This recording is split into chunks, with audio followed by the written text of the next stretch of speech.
전설적 프로듀서의 추악한 이면, 필 스펙터 살인사건의 진실. 그는 1960년대를 주름잡았던 천재 프로듀서였습니다. 유명 노래들, 그리고 전설적인 캐럴 앨범까지 음악계에 소리의 벽이라는 새로운 개념을 도입하며 프로듀싱의 패러다임을 바꿔버린 인물. 하지만 그런 그가 결국 법정에 서게 된 이유는 전설이라는 이름 아래 감춰졌던 인간적인 추악함 때문이었습니다. 1939년 뉴욕에서 태어난 필 스펙터는 어린 시절 아버지의 자살을 겪으며 심리적으로 큰 충격을 안고 자라났습니다. 이후 LA로 거처를 옮긴 그는 고등학교 시절 The Teddy Bears라는 그룹을 결성하며 음악 활동을 시작합니다. To Know Him is to Love Him이라는 자전적인 곡이 히트를 기록하며 주목을 받았지만 그룹은 오래가지 못했고 스펙터는 본격적으로 프로듀서의 길을 걷게 됩니다. 그가 창시한 Wall of Sound는 당대 음악계에 충격을 안겼습니다. 여러 악기와 음향을 겹겹이 쌓아 하나의 두터운 소리층을 만드는 이 기술은 이후 수많은 음향 엔지니어들과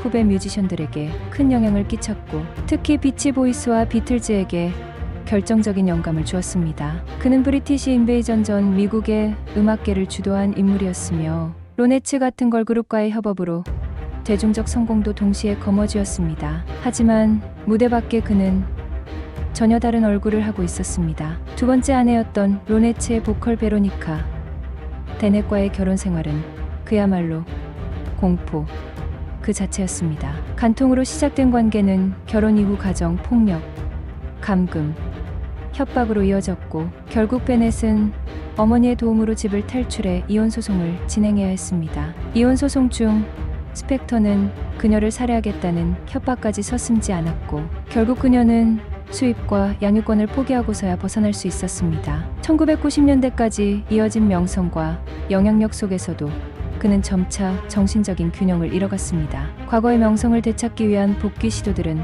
대부분 실패로 끝났고 2003년 그는 미국 음악계 역사에 길이 남을 비극의 중심에 서게 됩니다. 한때 할리우드에서 활약하던 배우 라나 클락슨과의 만남은 시작부터 불안했습니다. 두 사람은 스펙터의 저택에서 다툼을 벌였고 그 결과 라나는 생을 마감하게 됩니다. 스펙터는 이를 자살로 위장하려 했으나 현장의 정황과 증거는 거짓말을 감추기엔 충분하지 않았습니다. 결국 그는 체포되어 살인 혐의로 재판을 받게 됩니다. 재판은 장기전에 돌입합니다. 필 스펙터는 막대한 재력으로 최고의 변호인을 고용했고 무죄를 주장했지만 증거들은 명확했습니다. 결국 2009년 그는 2급 살인 혐의로 종신형을 선고받아 교도소에 수감됩니다. 수감 중에도 그는 전혀 반성의 기미를 보이지 않았고 심지어 수감 중 촬영된 사진에서는 희미한 미소를 띠고 있어